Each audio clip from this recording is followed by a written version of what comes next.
Bem-vinda, bem-vindo ao BTC Journal, seu resumo de notícias de negócios comentadas e analisadas pela equipe da BTC.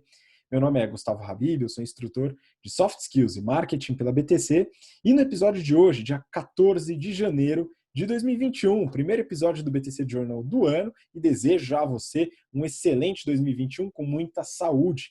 E no episódio de hoje falaremos sobre inovação na Tetra Pak, mineradoras e áreas indígenas, dívidas na Calunga, Daniel Butchers e nova fábrica. Também a gente vai falar bastante sobre M&A e investimentos. Aporte na Madeira, HipCamp, ou o Airbnb dos campings, Renature e a fusão Rapvida e Intermédica, ou a talvez fusão. E para finalizar, a gente vai falar sobre mercado automotivo. Analisaremos a Baidu e o mercado de carros elétricos na China.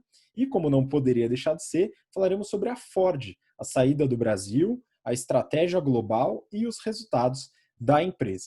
E para falar sobre tudo isso, espero que você fique até o final para acompanhar todas as notícias, eu estou aqui com Mayara Rocon, instrutora de estratégia e marketing da BTC. E aí, Má, tudo bem? Oi, Habib. Oi, todo mundo. Um prazer estar aqui com vocês. Feliz ano novo para todo mundo. E vamos lá, né? Começar o BTC Journal de 2021 com o pé direito. Pois é, vamos lá. E essa semana, especificamente, não estamos acompanhados aqui do Renato Aracaki, nosso instrutor de Finanças Corporativas e Valuation. O Renato está agora curtindo seu sabático em Aruba. Não, estou brincando, ele está preparando aí com muito carinho os detalhes finais dos materiais para o nosso novo curso, Strategy and Finance Program, nosso curso voltado para líderes, gestores, pessoas com experiência de mercado. Se você ainda não conhece o curso, tem interesse, dá uma olhada, a gente está com as últimas inscrições, então fica atento e conheça mais sobre o Strategy and Finance. A gente está com uma série de outros cursos correndo, são mais de 200 alunos e alunas aí que estão começando nas primeiras operações aí de janeiro da BTC e depois vai ter mais algumas centenas aí para começar em fevereiro. Aproveito para pedir para você seguir a gente também lá no Instagram, @instabtcompany, e continuar acompanhando e divulgando o nosso conteúdo através do podcast, no BTCcast ou também do YouTube. Bom, vamos começar então, Má. É o seguinte, tem várias notícias e eu queria começar com uma que é um tema que eu sei que você lê bastante, se interessa, que é uma parte dentro de estratégia que às vezes é subestimada, que a gente fala de governança, responsabilidade social corporativa e ESG. Eu queria muito que você comentasse sobre isso. Essa notícia é do Valor e o título é: mineradoras descartam explorar áreas indígenas. Depois das grandes empresas do setor, as pequenas também afirmam não ter interesses nesses projetos. Mas por que isso acontece? O que está acontecendo nessa notícia? Então vamos lá, né? Isso é uma das pautas do governo na parte de mineração, que eles querem fazer uma regulamentação para a extração mineral nas áreas indígenas. Só que as mineradoras não estão querendo, né? As grandes empresas já tinham se posicionado contra, que não têm interesse em investir nessas regiões, e agora foi a vez das empresas menores, aquelas que fazem às vezes um projeto por vez, né? E elas falaram que elas também não querem entrar nessas áreas.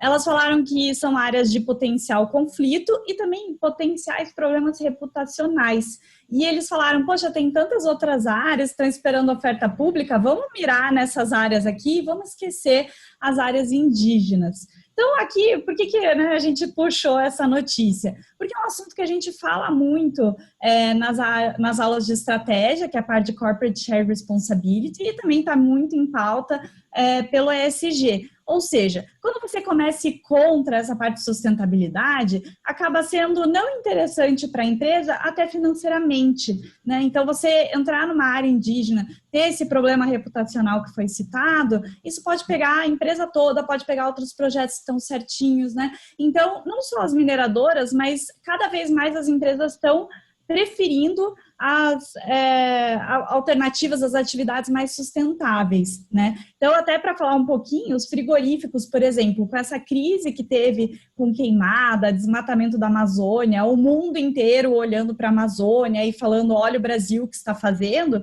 os frigoríficos começaram a ser questionados pelos próprios clientes de, poxa, você está comprando gado de área desmatada ou criação de gado ilegal, você tem alguma coisa a ver com esse negócio da Amazônia? o próprio Ministério da Agricultura começou a ser questionado por outros países, e aí os frigoríficos começaram a falar, poxa, a gente tem aqui vários certificados, a gente tem compromisso de monitoramento, a gente tem auditoria certificada, mas cada vez mais a gente está indo para uma área de rastrear muito mais a nossa cadeia produtiva para mostrar para os nossos clientes que a gente está fazendo tudo certinho, né? E os grandes frigoríficos do Brasil estão fazendo isso. E até uma coisa que um profissional da BRF falou uma vez que eu acho que faz todo sentido, né? Sustentabilidade não é oportunismo, é uma prática necessária, né? Então não se faz mais sustentabilidade, não se pensa mais nos impactos que você pode ter porque é legal, porque é cool, porque é bonito. Não, isso é prática do business. E se você não fizer, você vai ser julgado pelos seus clientes e você vai perder mercado. Muito bom. É importante que isso esteja de acordo com a estratégia da empresa, né? E que elas levem isso em consideração. Não necessariamente pelo altruísmo e não necessariamente pela hype, mas pela estratégia, né? O planejamento estratégico. Isso é tema trabalhado, a gente trabalha bastante em aula, e é importante que as empresas e todo mundo que se interessa por negócios tenha isso bem estruturado. Muito bom. Bom, vamos para a próxima, né? Próxima notícia aqui a gente faz um pouco mais curtas. Né? A próxima a gente vai falar da Tetra Pak. Acho que a gente nunca falou da Tetra Pak aqui, mas a gente falou faz muito tempo, né? Uma empresa muito relevante. Eu morei na região de Campinas, lá em Montemor tem a fábrica da Tetra Pak, gigantesca, tal. Enfim, peguei uma notícia do Valor Econômico. Tetra Pak se alia a startups para produtos inovadores. Mas o que a Tetra Pak está fazendo com essas startups, hein? O legal dessa notícia é que eles estão indo para essa área de querer fazer parceria, acelerar a startup, mas principalmente eles estão começando isso pelo Brasil. E aí, se isso der certo, eles vão expandir para outros mercados. De novo, esse também é um conteúdo que, óbvio, a gente fala muito no GBP, né? Se fala de negócios, tem no nosso curso de negócios, que é a parte de Open Innovation. Então, você saber que você não vai conseguir conquistar o mundo sozinho, que você precisa de outros players do mercado para evoluir em inovação, e é o que eles estão fazendo aqui. Eles separaram aí 4,5 milhões de reais para investir nessas parcerias inovadoras com startup.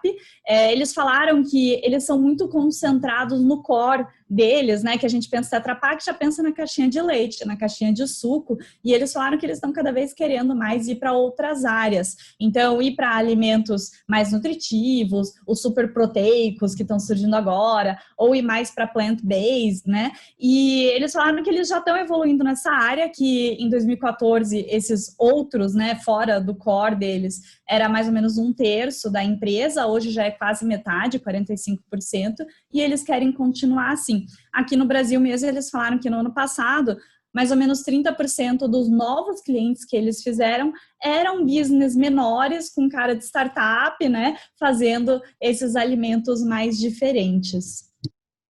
Muito bom. Essa parte de inovação aberta, Open Innovation, é muito legal, né, Má? Porque você tem uma troca muito grande entre players que não necessariamente estão na mesma empresa, né? Envolve muito trazer parceiros externos com uma certa confiança, acho que é importante, né? Para você que entende muito do assunto, essa parte da confiança acaba sendo uma necessidade da inovação aberta e trazendo expertise que não está dentro da empresa, que muitas vezes uma empresa grande tem um pouco mais de dificuldade ou lentidão, né, para fazer esse tipo de coisa.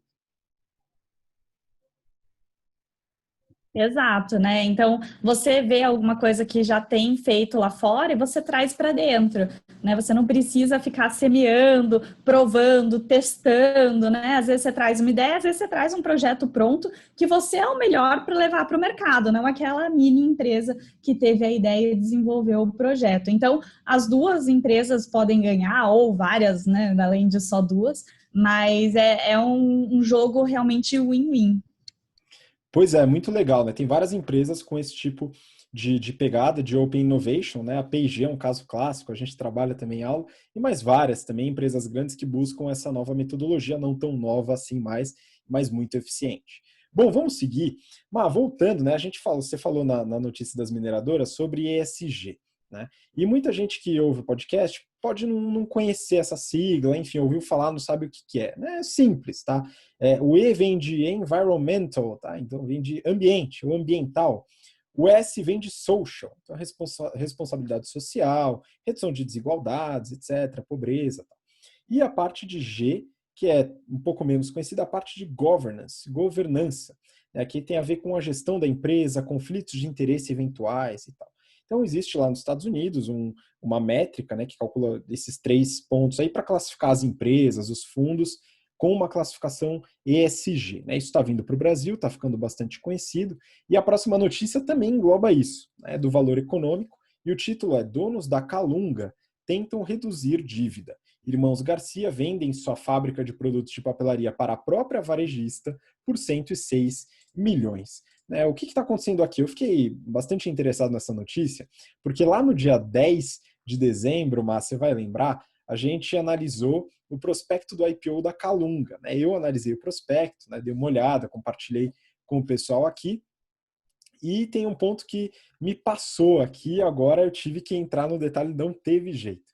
Então, a gente comentou sobre a alta dívida da empresa, cerca de 643 milhões de dívida bruta, apesar do resultado, do EBITDA mostrar que é uma dívida razoavelmente tranquila para a operação da empresa. E a gente falou sobre a relação entre ativo circulante e passivo circulante, o índice de liquidez corrente. Mas eu não entrei no detalhe das partes relacionadas, e essa notícia fala sobre isso. No ativo da Calunga, tem mais de 400 milhões de reais em contratos de mútuo. Contratos de mútuo são contratos de mesma natureza, no caso são empréstimos com os sócios, ou seja, os sócios eles devem pagar uma receita financeira para a Calunga tem essa receita financeira proveniente dos sócios, algo em torno de 0,6% a 1,2% ao mês. E, ao mesmo tempo, eles têm no passivo, a Calunga tem no seu passivo, empréstimos e contas de fornecedores com a Spiral, que é a gráfica também dos sócios. Então aqui a gente vê uma mistureba de passivos, empréstimos entre a Calunga, os sócios e a Spiral. Então o que está acontecendo aqui na prática? Os sócios vão vender a Spiral para a Calunga, que já na prática é do grupo, e dar uma limpada no balanço. Porque esse tipo de contrato de mútuo, nesse volume, com essas relações, podem mostrar conflito de interesse entre os sócios fundadores e a empresa. E, claro, os investidores querem reduzir isso. A parte da governança ganha importância aqui, não querem a impressão de que pode ter alguma ingerência, algum conflito de interesses. Então, teve essa preocupação. Como a Calunga tem o interesse de fazer a abertura, isso é relevante para poder tentar alavancar o maior aporte possível nessa operação. Então, é um ponto importante da governança, falar sobre as partes relacionadas. Em alguns episódios a gente falou sobre isso, aqui ficou bem esclarecido nessa notícia também. Bom, vamos seguir para a próxima. Próxima notícia, a gente vai falar, já começando a falar um pouquinho de novos investimentos. Essa daqui do valor econômico, e o título é The New Butchers deverá quadruplicar a produção. Empresa na área de alimentos plant-based investe em nova fábrica e amplia portfólio. Como que está esse portfólio? Conta um pouquinho dessa história, como foi o desenvolvimento da The New Butchers. Exato, eles têm até uma história legal aqui, Então, eles são uma startup de comida, que a gente chama de Food Tech, e eles estão na área de alimentos plant-based, mas na área de não vegetarianos mesmo, que querem alimentos plant-based, mas na área dos flexitarianos, que querem alimentos plant-based, mas com gosto de carne, Quer abrir mão de comer muita carne, talvez comer um dia sim, um dia não, ou menos dias na semana, mas ainda sentir aquele gosto diferente, Então, o diferencial deles é o plant-based com sabor de carne, E a história legal deles é que os dois fundadores começaram lá em 2013 com uma empresa chamada Eat Clean, que eles tinham castanhas, pastas e suplementos que eram à base de plantas. E eles foram ampliando essa empresa para carnes vegetais. Só que em 2017 eles viram, a parte de carnes vegetais está muito melhor. E aí eles resolveram deixar de lado a parte de castanhas. E em 2019 eles criaram a The New Butchers mesmo. Então eles têm esse foco nos flexitarianos, como eu comentei. Eles fazem alimentos sem adição de açúcar, sem glúten, sem soja transgênica, com foco em sabor. Agora, em 2020, eles receberam um aporte, que eles não quiseram falar o valor, mas falaram que foi uma guinada para os planos da empresa. E o ano passado, mesmo com a pandemia, eles divulgaram que entre maio e julho, né, aquele pico ali de começo de pandemia, eles conseguiram aumentar 60% das vendas deles. Então, estão ampliando mesmo com o cenário. Hoje, eles têm um portfólio de 4 produtos, que é hambúrguer de carne bovino, frango, filé de frango e filé de salmão. Eles têm a distribuição em mais ou menos 1.200 pontos no Brasil. E eles lançaram agora um braço de food service focando nesse filé de salmão, que é feito com ervilha, com fibra de jaca, tem ômega 3 também, e é voltado principalmente para restaurantes japoneses, né? Então, já pensou você comer um sushi que tem um salmão vegano, né? E agora, em 2021, eles falaram que eles querem quadruplicar a oferta deles, né? E como você falou, eles estão aí abrindo uma fábrica nova em São Paulo, que tem uma capacidade de 80 toneladas por mês, que é 4 vezes a capacidade que eles têm hoje na fábrica atual de 20 toneladas por mês. Então, eles devem crescer bastante. E eles falaram que eles também estão planejando passar uma nova rodada aí de captação para ter mais investimento disponível.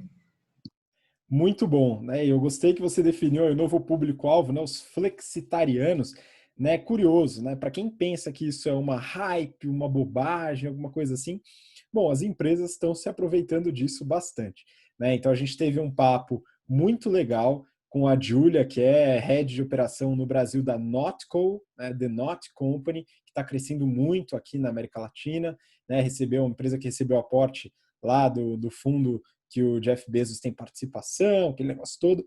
E esse papo tá no YouTube, no nosso canal do YouTube, tá no Papo BTC. Dá uma olhada lá para entender a relevância desse mercado e desse público-alvo. É muito bom. Vamos seguir agora a próxima sessão. Aqui a gente vai falar de M&A e investimentos. E vamos começar com uma empresa aqui também do Brasil, grande, líder no seu mercado. Essa notícia eu peguei do Brasil Journal e o título é Madeira Madeira já vale mais de $1 bi com Dynamo, Velvet e Brasil Capital a bordo.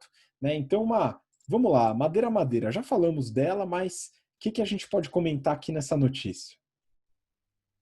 Exato, né? Então a gente já falou deles antes, busca lá, porque é bem interessante, a gente fala um pouquinho do business, da história deles, né? O legal aqui é que, como você falou, eles são líder dessa parte de e-commerce de produtos para casa e eles levantaram, né, numa nova rodada de investimento, um valuation que dá a eles o título de mais um unicórnio brasileiro, né? Então eles foram valorados aí a $1 bi, né, que é o título de unicórnio, e conseguiram levantar $190 milhões nessa rodada de série E.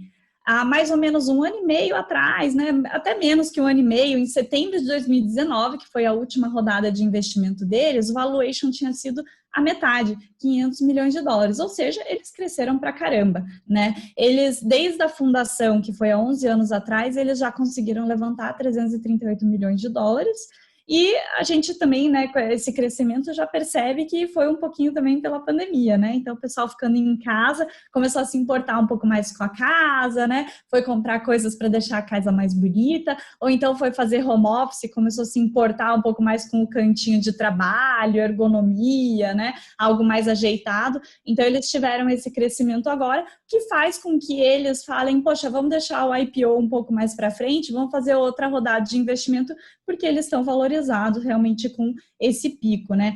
Então, eles falaram que em 2020 eles cresceram 120% em vendas, sendo que eles tiveram picos no começo da quarentena de 250% de crescimento, e eles também conseguiram surfar com um aumento de penetração de compra de imóveis online, que antes da pandemia era 7%, teve aí um pico de 17% de penetração, agora está mais ou menos em 10%. Então, assim, mesmo que fique em 10%, já cresceu quase 50% do que era antes, né? Então, eles cresceram, mas vão se estabilizar num patamar melhor, provavelmente. Muito bom, e eu queria aproveitar aqui para mandar um abraço para o Eduardo, aluno nosso, né, do ano passado, no comecinho do ano passado, turma de férias, que inclusive a nova começa agora, dia 18 de janeiro. Eduardo está lá tocando uma operação na Madeira. Madeira deve estar contribuindo bastante para esse resultado. Um grande abraço, excelente aluno, né? Então espero que a gente se veja em breve aí. E parabéns pelos resultados. Bom, vamos seguir. Próxima notícia aqui, mas é o seguinte, também peguei do Brasil Journal, e o título é HipCamp, o Airbnb dos campings, já vale 300 milhões de dólares. Então essa notícia a gente fala de uma empresa diferente que entrou na hype do Airbnb. Né? Então, como o próprio título fala, o Airbnb dos campings. Né? Eles captaram 57 milhões de dólares na última rodada, com esse valuation estimado aí em torno de 300 milhões de dólares. Uma coisa curiosa, viu, Mar, que até falar na reportagem, né, eu achei interessante, foi a questão do contexto. Né? Então, o contexto de pandemia foi responsável por um grande crescimento da empresa. Né? E qual que é a justificativa que eles colocam, a própria empresa? Né? Que a redução das viagens de avião, a redução das viagens mais longas, né, hotéis, etc., esse tipo de passeio, né, aumentou as oportunidades de passeios locais e ao ar livre. E um outro ponto, né, em relação ao próprio ar livre, é que com as notícias da redução da transmissão do coronavírus em áreas abertas, né, isso acabou contribuindo positivamente com campings e, consequentemente, com a HipCamp. Né? Falando um pouquinho do histórico, ela foi fundada em 2014 como um blog que reunia pessoas que tinham interesse em compartilhar informações sobre camping, né? Então eles colocavam listas de campings, informações e tal. Disso passou para uma plataforma, um marketplace, né? Para locação, dos espaços para os viajantes, né? E depois, né, que ganhou maturidade, ele juntou a ponta dos proprietários. Então a HipCamp ela utiliza espaços públicos, né? Então, os campings, né, utilizam espaços públicos e também espaços privados. E no espaço privado você tem a locação. E aí o que a HipCamp fez? Pegou enfim, ofereceu uma plataforma para proprietários de terra, de espaços que podem servir de campings, e fez essa ponte. Né? Então aqui ela consegue trazer negócio nas duas pontas. Muito interessante, conectando os donos de terra dispostos a ganhar uma grana e o aluguel para os campings, que depois vão utilizar essa receita para trazer novos viajantes. Né? Um outro ponto interessante, é em relação ao público-alvo. Então, além dessa questão dos passeios locais, ao ar livre, tem o senso de comunidade. Isso, a gente tem uma vantagem competitiva que vocês trazem muito nas aulas de estratégia, que é o efeito network, né? O efeito rede. E aqui tem um pouco desse efeito também. Né? Esse público-alvo utiliza muito senso de comunidade, de se ajudar e de trazer informações sobre campings, troca de informações, troca de campings, vai para um, vai para outro. E isso acaba popularizando o serviço da HipCamp. Né? Legal, maravilha, conseguiu um belo aporte, só que agora temos um problema. Né? O Airbnb já anunciou publicamente que tem interesse em entrar nesse mercado. Né? E o Airbnb, como muitos de vocês que acompanham a gente já sabem, fez a abertura de capital e não conseguiu pouco dinheiro. Né? Conseguiu uma grana muito alta, então agora tem caixa suficiente para poder aproveitar essa onda. Né? Então, quem sabe o HipCamp aí abriu a porteira e o Airbnb vai passar com a boiada. Vamos aguardar para ver, né, Mar? Bom, seguindo aqui para a próxima notícia, essa daqui eu peguei do Valor Econômico. Renature, da área de agricultura regenerativa, capta 3,6 milhões de reais com investidores. Mas esse é um modelo de negócio diferente. Eu não sei se a gente já falou sobre ele aqui no BTC Journal, mas o que faz essa Renature? Super interessante, né? E puxa de novo esse gancho de ESG, olha como está importante na estratégia das empresas, né?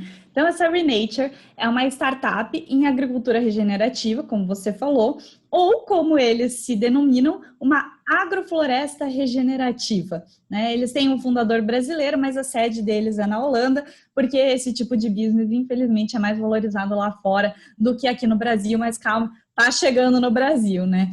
O que eles fazem? Eles desenham um sistema de agricultura, especialmente para o fazendeiro ter segurança alimentar, resiliência econômica e ter autossuficiência. E aí eles conseguem trazer alguns benefícios sustentáveis, como maior carbono no solo, maior diversidade, maior estoque de água e preservar florestas, né?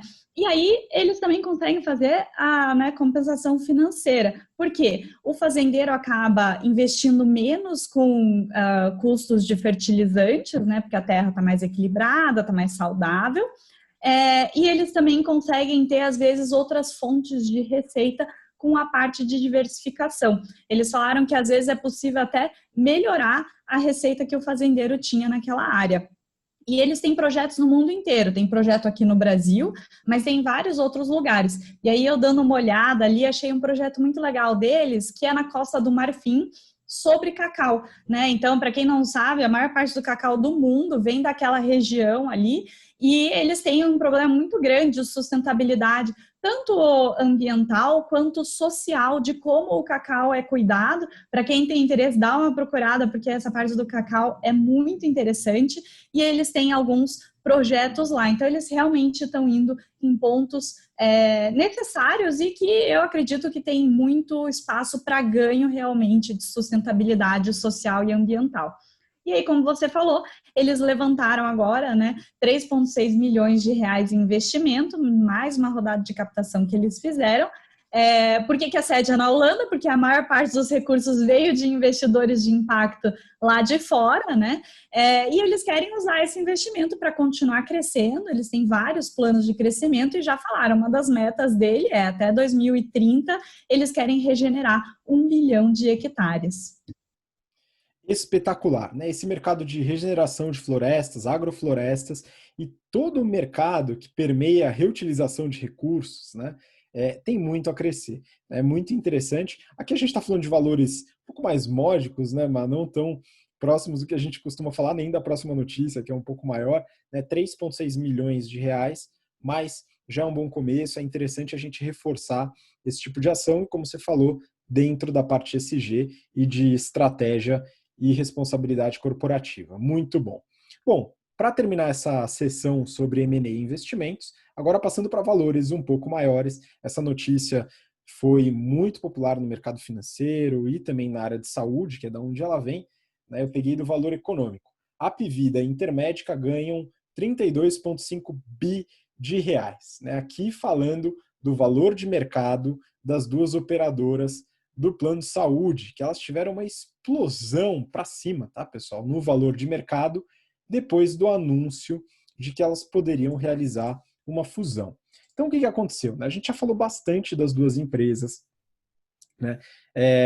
Elas são as duas maiores operadoras de saúde verticalizadas no país. Então, já comentamos sobre esse modelo, né, onde a empresa ela tem tanto o braço dos hospitais e da operação de saúde, como o braço dos planos e seguros, tá? Então eles conseguem trazer uma série de benefícios ao juntar essas duas partes, trazendo essa verticalização. Então dá uma olhada no histórico do BTC Journal, a gente já avaliou tanto a Intermédica como a Apvida, né? Então, o que aconteceu? No dia 8 de janeiro, a Apvida anunciou interesse na fusão com o grupo Notre Dame Intermédica. E eles confirmaram a negociação. Com isso, né, os investidores ficaram bastante ansiosos, gostaram muito da notícia e as ações das duas empresas dispararam, né? No dia do anúncio foi mais de 8% de subida para as duas empresas, né? E o negócio continua ainda no pico. E o que acontece aqui, né, pessoal? A fusão, se ela ocorrer, né, ela cria uma gigante com mais de 13,5 milhões de beneficiários e um valor de mercado de mais de 120 bi de reais.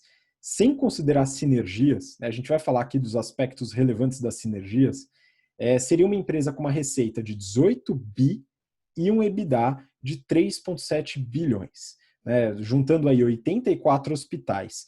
Só como comparação, a gente falou recentemente da Redditor, a Redditor tem 51 hospitais, a maior rede de hospitais. Então seria a maior rede de hospitais criada até então, depois da eventual fusão. E aí, falando sobre as sinergias, né, tem alguns aspectos importantes aqui. Primeiro, a complementaridade regional. Então, a Apvida, ela tem uma operação muito forte no norte, nordeste e centro-oeste do país. E o Notre Dame Intermédica é muito forte em São Paulo, região metropolitana, Rio de Janeiro e Paraná. Como curiosidade, né, a Apvida ela tem uma operação bem forte no interior de São Paulo, né, mas na região metropolitana já não acontece. Mas isso mostra uma possibilidade interessante de sinergia, né, o ganho de escopo. A Apvida ela é muito forte em planos individuais. Já a Notre Dame Intermédica tem muita força em planos coletivos e empresariais. Uma eventual fusão dessas duas empresas também, com certeza, geraria aí uma redução de despesas gerais e administrativas, tá? Dado que a gestão dos planos seria compartilhada. Outro ponto relevante aqui, talvez o mais relevante, é a redução, uma possível redução no índice de sinistralidade, com a troca das boas práticas entre as operações das empresas. A Apvida tem um índice de sinistralidade de mais ou menos 59%. É muito baixo, né? Eu não sei se eu vi outro plano com um índice tão baixo assim, né? E ela utiliza a inteligência artificial, protocolos de gestão para reduzir, né, esse índice cada vez mais. A Intermédica tem um índice próximo de 70%. Então, se houver a fusão, a chance de ter essa melhoria nesse índice da Intermédica é alto, e isso ajuda muito nos resultados dessas empresas. Então, aqui a gente tem esses aspectos importantes de sinergia, criaria uma gigante do mercado, mas aí, Mar, eu pergunto para você, né? Será que algo pode impedir essa fusão? Nossa, imagina, você falou, as duas maiores verticalizadas, né? O CAD vai olhar isso com o olho assim, ó.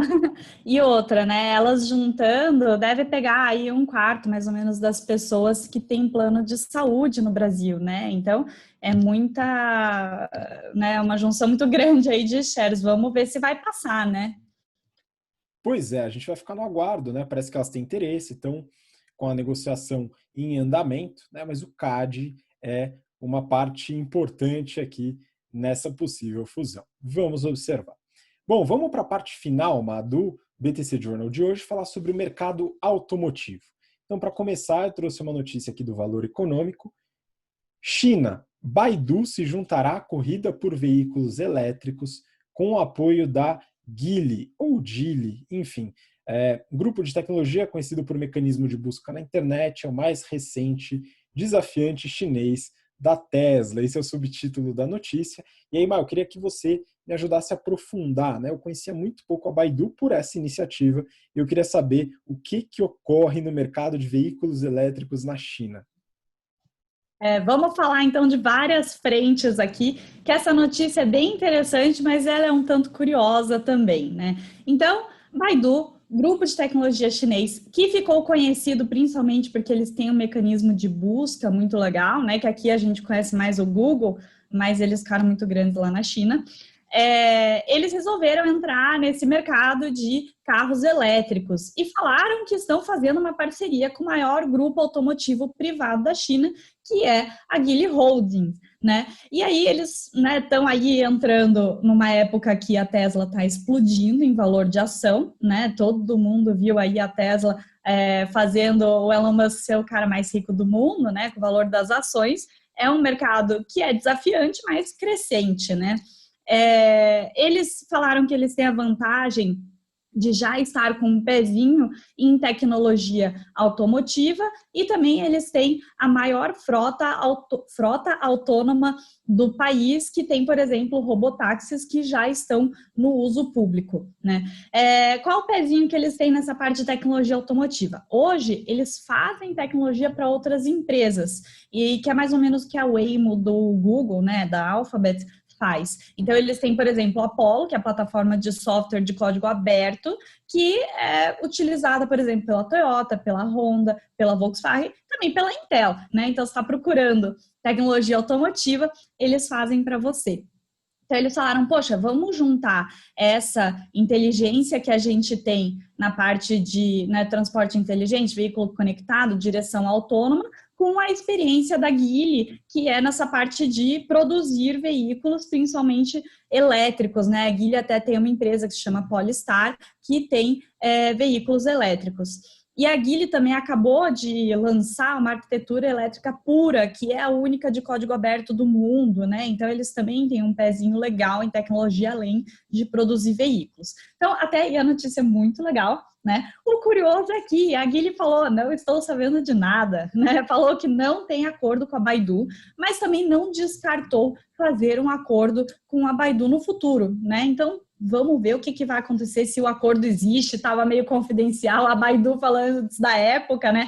Mas o fato é que o mercado adorou esse anúncio deles fazendo o acordo. Então, as ações das duas empresas subiram, e depois que a Geely falou que não tem nada a ver comigo, né? As ações da Geely caíram. Então, vamos ver se agora eles percebem essa oportunidade e realmente firmam o acordo de vez.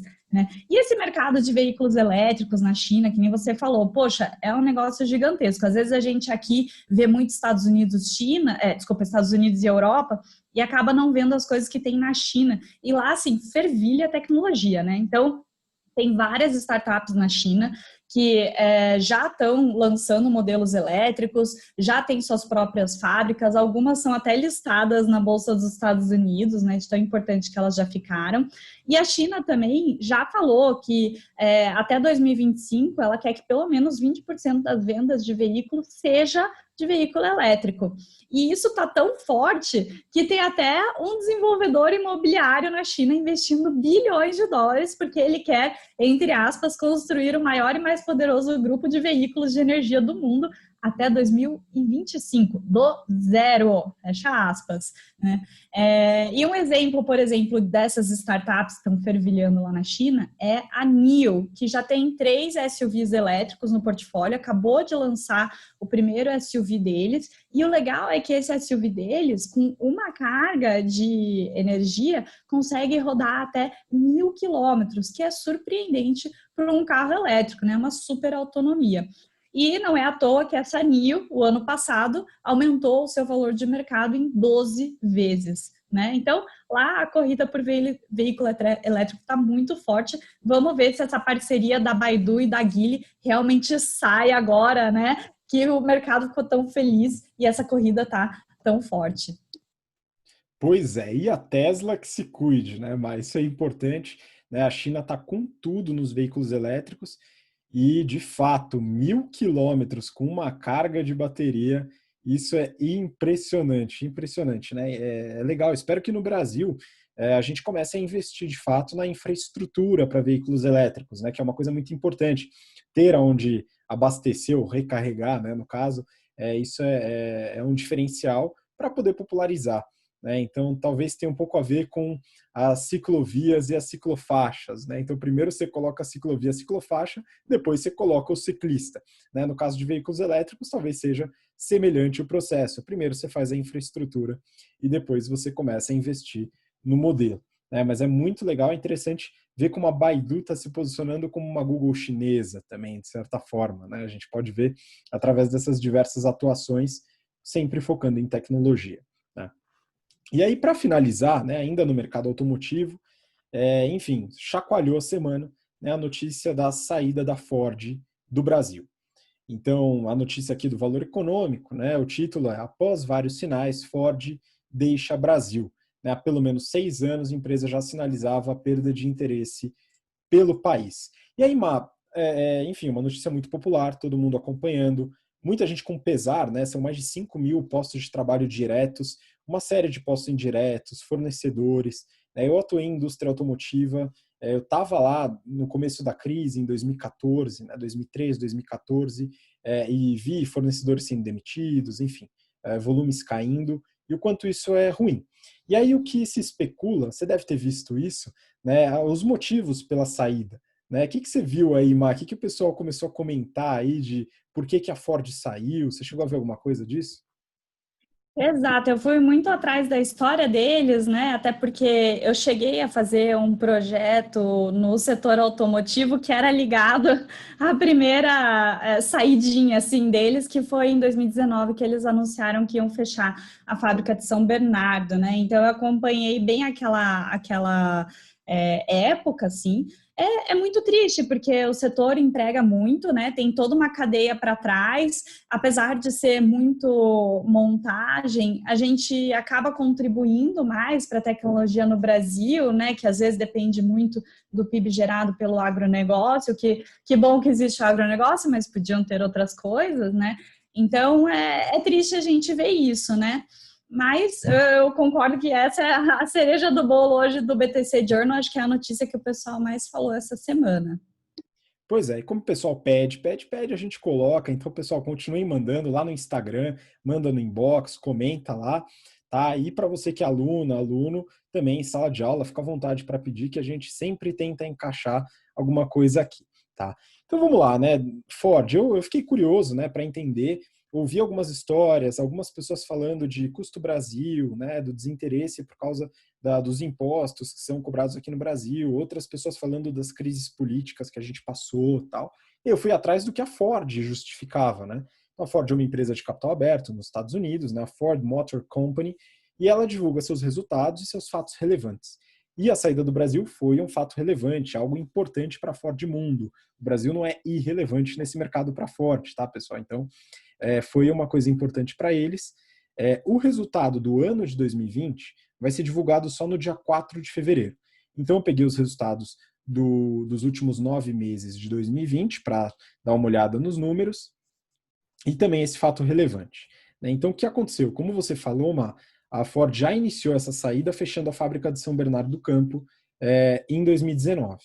E aí agora, nessa semana, eles anunciaram o fechamento das fábricas de Camaçari e Taubaté, eliminando aí principalmente os principais veículos aí K e EcoSport, né?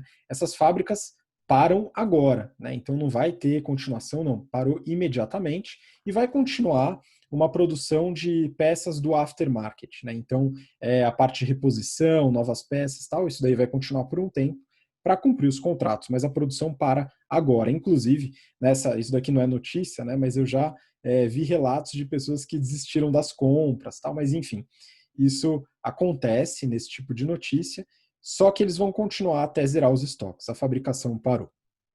Tem uma outra fábrica em Horizonte, né, que faz o Troller, que também é do grupo. O Troller, aquele carro mais voltado para quem gosta de pegar uma trilha, tal, enfim. Esse vai continuar com a produção até o quarto trimestre, beleza? Depois vai acabar, já foi tomada essa decisão. E a produção na América Latina segue na Argentina, na América do Sul, segue na Argentina e no Uruguai, onde tem produção da Ford Ranger e de outros veículos, né? E aí eu fui atrás da motivação, né? Por que sair do Brasil? O que está acontecendo? A Ford está passando por uma reestruturação global, em algumas linhas. Uma delas, a principal, que é uma das principais justificativas da saída do Brasil, é a reestruturação global de portfólio. Eles estão com uma estratégia de portfólio que elimina os veículos populares e sedãs da sua estratégia de portfólio. Então a Ford está colocando muito foco em SUVs, caminhonetes, picapes, né, sei lá como chamam hoje, né, e os veículos elétricos, como a Mayara até comentou do Baidu. Então a Ford está dando muita energia e foco nessas linhas de produtos. Como aqui no Brasil, o Ford sempre foram os carros populares e os sedãs de pequeno e médio porte, né, então acaba saindo da estratégia do grupo, a estratégia global do grupo. Né. Então, como sempre aconteceu, as produções eram localizadas e agora elas estão se tornando mais globais. Então, o Brasil sai fora dessa estratégia, é o primeiro e mais importante argumento. O segundo, é um benchmark de EBIT, né, o Earnings Before Interest Taxes, ou o lucro operacional, que eles colocaram uma régua. Né? Então, eles querem trazer um EBIT consistente de pelo menos 8%, uma margem EBIT de pelo menos 8%. Né? O Brasil passa longe há anos dessa margem, nos últimos 2 anos foi negativa e não chega em 8% há mais de 6 anos, até que a notícia fala que é um plano de 6 anos, aí, pelo menos 6 anos, de saída do Brasil. Né? Então, só para ter uma noção, né, no terceiro trimestre de 2020, a margem EBIT no Brasil foi de menos 17%. Tá? Então, está bastante distante aí do benchmark que eles estão buscando. E um terceiro argumento é em relação ao market share. Então é muito legal nos resultados que eles divulgam, eles colocam todos os dados, os apêndices, e a parte de market share é bem rica, separado tanto por tempo, né, ao longo do tempo, como pelas regiões. E tem América do Norte, América do Sul, Europa, Ásia e mercados internacionais. E grande parte das áreas está com manutenção ou crescimento de market share. Então, mesmo com o volume caindo eventualmente, eles estão ganhando mercado em relação aos concorrentes. Na América do Sul é uma lástima. Né? O market share, que era em 2019, no segundo TRI, de 7,4%, vem caindo, bateu 5,7% nesse último trimestre, o que é um grande problema. Então, esses três argumentos, né, então a estratégia de portfólio, a margem EBIT que eles buscam e o market share são os principais argumentos da Ford para encerrar a produção no Brasil. Tá? Então, esse é um ponto importante. Não sei se os aspectos políticos entram na decisão deles, isso não estava no fato relevante que eles colocaram, ou o custo Brasil e outras justificativas que se fala por aí. Né? Mas a fonte deles traz essas justificativas. Eu acho que é importante, claro, como foi um fato relevante, eles ponderam bastante a questão de recursos humanos, eles sabem que é um baque muito forte social, e a gente estava falando sobre ESG, né, então eles sabem que isso pesa negativamente no aspecto social, né, eles ponderam isso, mas acabaram tomando essa decisão que é dura para muita gente aqui no Brasil. Faz parte da decisão corporativa. E aí eu dei uma olhada nos financials, né, para entender um pouco do tamanho da Ford, enfim, como ela está no mundo. Pegando o consolidado dos 9 meses de 2020, os primeiros 9 meses de 2020, eles tiveram uma receita líquida de 91,2 bilhões de dólares. Isso é um número exorbitante, mas foi uma queda brusca em relação ao mesmo período do ano anterior, 2019, que foi de 116 bi, uma queda de 21,5%. Nessa receita, olha só que interessante, né? 91% é venda de veículos, 5% é leasing, que eles fazem diretamente com os clientes, e 4% financiamento. O EBIT, nos primeiros 9 meses, foi negativo em 2 bilhões no grupo. Né? Isso deu uma margem de menos 2%, mas muito afetado pela pandemia. No terceiro TRI, exclusivamente, com um pouco da retomada das atividades, eles tiveram um EBIT positivo de 2,3 bi. O EBIT ajustado deles foi de 3,6, que trouxe uma margem EBIT de 9,7, que está acima dos 8% do benchmark que eles têm interesse. Então, eles conseguem atingir esse benchmark, principalmente nos mercados mais maduros, que estão de acordo com a estratégia de portfólio. Então, é importante, nas nossas aulas de estratégia e também de marketing, né, fala sobre o alinhamento entre a estratégia de portfólio e o crescimento da empresa. Né? Isso é relevante, não? Super relevante, exato. Então, uma decisão drivada assim pelo portfólio, com essa visão estratégica e depois baseada em finanças, com certeza foi muito difícil de tomar a decisão, mas né, se justifica pela empresa, é assim que eles tinham que seguir, né? Talvez eles deveriam ter, ou tentaram, não conseguiram, né, reverter essa queda de share, né, alguns anos atrás, mas é verdade que o mercado brasileiro está cada vez mais competitivo na área de automóveis, né? Exato, e eles mudaram, né? A estratégia, então, ao invés de localizar os veículos, né, trazer veículos que se adaptem ao público, foi uma estratégia de portfólio global. A gente vê algumas empresas fazendo isso, tem alguns casos que a gente até compartilha nos nossos cursos, né? Então, é interessante acompanhar esses casos no passado e a Ford está pegando essa estratégia também hoje em dia, já faz um tempo. Né? Bom, vamos lá então, seguindo aqui, a gente falou do EBIT, eles tiveram lucro líquido, apesar do EBIT negativo, nos primeiros 9 meses eles tiveram um lucro líquido de 1,5 bi de dólares. Né? Teve uma queda em relação ao mesmo período do ano anterior, mas ainda continuou muito devido aos resultados financeiros, tá? Principalmente relacionados a pagamentos e fluxo de caixa. Um outro ponto importante é a questão do free cash flow. Né? Então eles tiveram um free cash flow negativo nesse acumulado dos 9 meses, porém no Q3, né, no terceiro TRI, geraram 6,3 bi de free cash flow. Né? No acumulado dos 9 meses foi menos 1,2. Então o que a gente consegue observar, de certa forma, é que a empresa consegue se sustentar nessa nova estratégia no globo, né, no global, através de uma situação, vamos dizer, normalizada, né? Não em pandemia. Agora, uma coisa que me deixou bem decepcionado aqui com a Ford foi o ROIC, viu, Mar? Então a gente gosta de avaliar muito o ROIC, o Renato, que não está aqui presente hoje, né, ele é apaixonado por essa métrica. O retorno sobre o capital investido da Ford, ele fechou nos primeiros 9 meses aí, na verdade 12 meses fechados em setembro de 2020, de 2,9%. Né, reduziu um pouco em relação ao mesmo período anterior, mas tinha sido de 3,6%. Então, um ROIC bastante capenga, se a gente puder falar assim, né? É muito baixo em relação ao custo de oportunidade que o investidor pode ter. Tá? Então, a empresa, ao observar esse ROIC, né, ela com certeza executa ações para poder melhorar esse índice e se tornar mais atrativa para investidores. Uma das formas, né, através da redução de custos fixos, redução de imobilizado, fábricas que dão prejuízo, e essa foi uma das decisões aqui no Brasil. Então, esse dado eles não colocam, mas eu acredito que o ROIC é uma métrica que eles usam sim para tomar esse tipo de decisão de desinvestimento.